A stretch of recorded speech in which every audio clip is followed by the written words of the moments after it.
tous, bienvenue sur cette nouvelle vidéo, j'espère que vous allez bien. Pour ma part, moi ça va très bien et aujourd'hui on se retrouve pour une vidéo, comme vous l'avez vu au titre, on va parler de ce qu'il faut faire, ce que je vous conseille de faire en fait pendant les vacances d'été.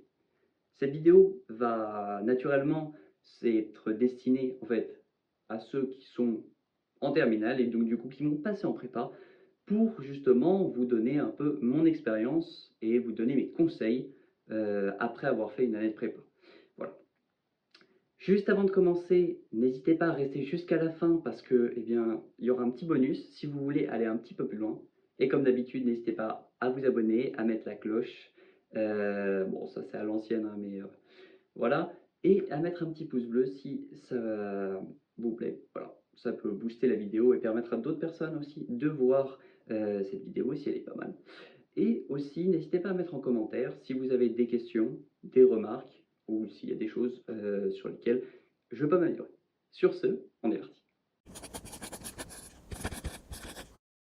Alors, le premier conseil que je vais vous donner, et ça va ne surprendre personne, mais c'est vraiment essentiel. Ça, vraiment, j'insiste, c'est essentiel. C'est de vous reposer et de profiter de vos vacances. Vous avez fini le bac, voilà, vous êtes en vacances et vous avez 2 mois vraiment pour vous reposer à fond, profiter à fond de vos vacances et vraiment, vraiment, j'insiste, profiter de ces vacances. Moi, par exemple, je sais que les vacances l'année dernière, c'était vraiment exceptionnel. Il y avait les JO, on était parti avec ma famille, j'étais parti avec des potes, etc. C'était vraiment exceptionnel et j'ai aucun regret. Je pense que c'était vraiment les meilleures vacances de ma vie. Et donc du coup, j'avais aucun regret pendant la prépa parce que je me disais: «OK, bah, juste avant, en fait, j'ai vraiment, super bien profité, donc du coup, maintenant, je me concentre à fond». Si vous profitez pas trop, vous allez avoir des regrets, vous allez vous dire, voilà, vous allez être moyennement reposé, donc bah, ça va être un peu dur dès le début. Donc vraiment, reposez-vous, profitez de vos amis, profitez de votre famille surtout, et vraiment, c'est c'est le conseil le plus important que je peux vous donner. C'est vraiment, ces vacances, ça doit être incroyable. Voilà, c'est le but. Le deuxième conseil que je peux vous donner, ça va être de lire les livres de français. Si vous le savez ou non, eh bien, on a des livres de français tous les ans à lire. Et ces livres de français sont au programme du concours. Vous avez 2 mois où déjà vous devez faire que vous reposer et profiter, comme on a dit, mais c'est pendant ces 2 mois aussi, c'est hyper important de lire les livres de français. Cette année, on a Le Mur Invisible, je crois, un autre livre, je sais plus c'est quoi, et on a la chance, ou pas, parce que le livre fait 500 pages, 20 milieux sous les mers. Donc voilà, le thème c'est la nature. Si vous ne le savez pas, je vais vous mettre en description un lien pour que vous sachiez où est-ce qu'on trouve le programme et un lien pour aller directement aux œuvres, si ça peut vous aider. Et en fait, pourquoi on doit lire les œuvres de français? Bah déjà parce que vous avez du temps, que vous n'aurez pas en prépa, et en plus vous allez arriver direct avec les œuvres en tête, et donc du coup ça va être beaucoup plus simple pour vous de suivre les cours de français. Et de un, c'est potentiellement au programme des concours. Bon, en général, ça tombe sur le programme de la deuxième année, mais ça peut tomber. Donc, si vous les avez déjà lus, c'est vraiment tout bénef. Et le deuxième bénéfice, ben, ça va être que vous pouvez vous entraîner toute l'année à faire des dissertations, alors que si vous ne connaissez pas les œuvres, c'est un petit peu compliqué et du coup, vous ne pouvez pas vraiment avoir un entraînement. Donc, lisez les œuvres de français, c'est très important et en plus, vous avez du temps.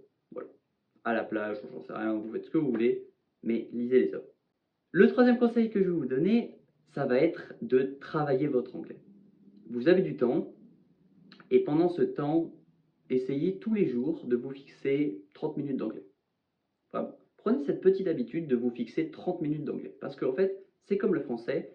Pendant la prépa, le français et l'anglais, c'est des choses que vous allez mettre sur le côté et vous n'allez pas travailler. Enfin, dans l'idéal, il faut travailler tous les jours.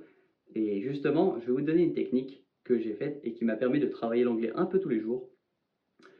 Cette technique, c'est Anki. Je ne sais pas si vous connaissez, je fais beaucoup de pubs dans cette vidéo, je pense, mais je ne sais pas si vous connaissez Anki. En fait, c'est vraiment exceptionnel parce que c'est une application comme Quizlet ou je ne sais pas, bref.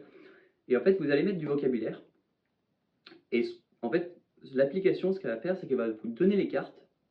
Et chaque carte, en fait, plus vous la connaissez, plus elle va vous la remettre dans longtemps. Et en fait, plus vous connaissez une carte, plus vous allez l'avoir dans longtemps. Au contraire, moins vous connaissez une carte, plus vous allez l'avoir souvent pour qu'elle rentre de plus en plus dans votre mémoire. Et donc en fait, ça va vous permettre en fait d'ancrer beaucoup mieux votre vocabulaire. Et vous pouvez mettre de la grammaire, vous pouvez faire en fait des fiches de n'importe quoi avec. Donc c'est vraiment exceptionnel. Je vous mets le lien pour télécharger Aroki aussi dans la description si vous êtes intéressé.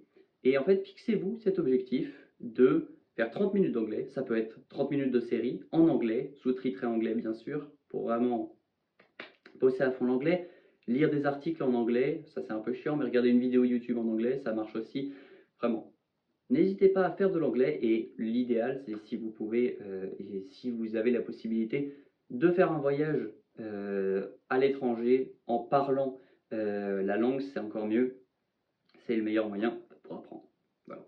Donc, vraiment, travaillez votre anglais, lisez les livres de français et reposez-vous. C'est vraiment les 3 piliers en fait des vacances. Le quatrième conseil que je vais vous donner, et ça s'adresse à beaucoup de gens, je pense, c'est ne prenez pas d'avance. Ça peut vous paraître un peu bizarre de vous dire ouais, mais si je prends de l'avance, du coup je vais être en avance, du coup je vais vous comprendre beaucoup plus facilement. Non. En fait, la prépa, si vous avez suivi mes vidéos, et sinon n'hésitez pas à vous abonner pour les suivre, mais le but en fait de la prépa, le début, ça va être de reprendre les bases et en fait de les retravailler et d'aller un petit peu plus loin avec. Et en fait, ça va être un cycle. Toutes les semaines, vous allez faire un nouveau chapitre, un nouveau chapitre, un nouveau chapitre en maths. Je prends l'exemple des maths parce qu'en général, c'est les maths qu'on travaille. Et en fait, du coup, ben vous, pendant 2 semaines, vous allez essayer de comprendre, vous n'allez rien comprendre à l'algèbre linéaire par exemple. Et en fait, vous allez essayer de comprendre et pendant 2 semaines, vous allez passer. Et en fait, le travail que vous allez faire, il va être récupéré en 2 cours. Voilà. Donc, en 2 jours de cours, tout le monde va rattraper l'avance que vous avez pris en 2 semaines, à peu près. Parce qu'en fait, en prépa, vous n'êtes pas du tout dans le même rythme, vous êtes beaucoup plus productif et vous êtes beaucoup plus focus sur les cours. Donc, en fait, vraiment, ne prenez pas d'avance. Ne prenez pas d'avance sur votre programme. Le cinquième conseil, du coup, va être lié au quatrième. C'est si vous voulez, en fait, travailler pendant ces vacances, vous pouvez, hein, c'est pas du tout déconseillé, au contraire, vous pouvez un petit peu travailler, mais respectez d'abord les 3 piliers repos, anglais et les livres de français. Ça, c'est essentiel. Vous pouvez un petit peu travailler, je ne sais pas, l'info. Si vous voulez, je vous mets un lien encore dans la description. Si vous voulez travailler l'info et que vous n'êtes pas très bon en info, il y a un site qui est très bien fait. Donc je vous le mets dans la description. Sinon, vous pouvez retravailler en fait les chapitres de terminale, que ce soit en maths ou en physique, sur lesquels vous avez eu des difficultés. Par exemple, je sais pas moi, vous n'avez pas aimé la méca en maths, enfin en physique, vous n'avez pas aimé la trigo en maths, et ben retravaillez-les. Vous refaites des petits exercices, vous regardez des vidéos, et ça. Si vous avez des grosses lacunes. Si ça a été, très bien. Vous pouvez aussi retravailler un petit peu pour vous remettre dans le mémoire. Mais ne prenez surtout pas d'avance, vraiment. Si vous voulez vraiment travailler des choses qui sont hyper importantes, voilà. Donc si vous êtes très bien sur le programme de terminale, mais que vous voulez travailler des choses qui vont vraiment vous servir, vous pouvez retravailler les projections de force en physique, ça sert toujours. Voilà. Projeter une force, toujours utile. Vous pouvez retravailler aussi la trigo. La trigo, c'est très important, donc, du coup, avec les projections de force, mais aussi vous allez en avoir plein. Donc, ça sera surtout pour la physique. Pour les maths, le calcul, donc calcul littéral, voilà. De la dérivation, des petits calculs, des petits exos de dérivation, etc. etc. Tout ce qui est en fait vraiment manipuler les outils que vous connaissez. Pour ceux qui sont restés jusqu'à la fin, merci beaucoup. N'hésitez pas encore à vous abonner, je fais beaucoup de pubs, mais bon, beaucoup d'entre vous ne sont pas abonnés. Et donc, peut-être que ça peut vous servir. J'espère que cette vidéo, en tout cas, va vous servir. Le petit bonus, comme je vous l'avais promis, ça va être pour ceux qui veulent vraiment travailler. et qui ne savent pas sur quoi ils peuvent s'appuyer. Ils n'ont plus leur manuel, ou vous avez votre manuel, mais vous voulez quelque chose de mieux. Donc, premièrement, il y a le Poly de Louis Legrand, de la terminale à la prépa, qui est donc adapté, et vous pouvez voir un peu le niveau. Donc, bien évidemment, dans la description aussi. Voilà, donc vous pouvez un petit peu vous tester. Moi, j'avais regardé un petit peu l'année dernière, mais très rapidement. Voilà, ça c'est si vous voulez. Il y a la correction aussi. Et sinon, petit cahier. Donc ça va vous servir pour toute votre sup.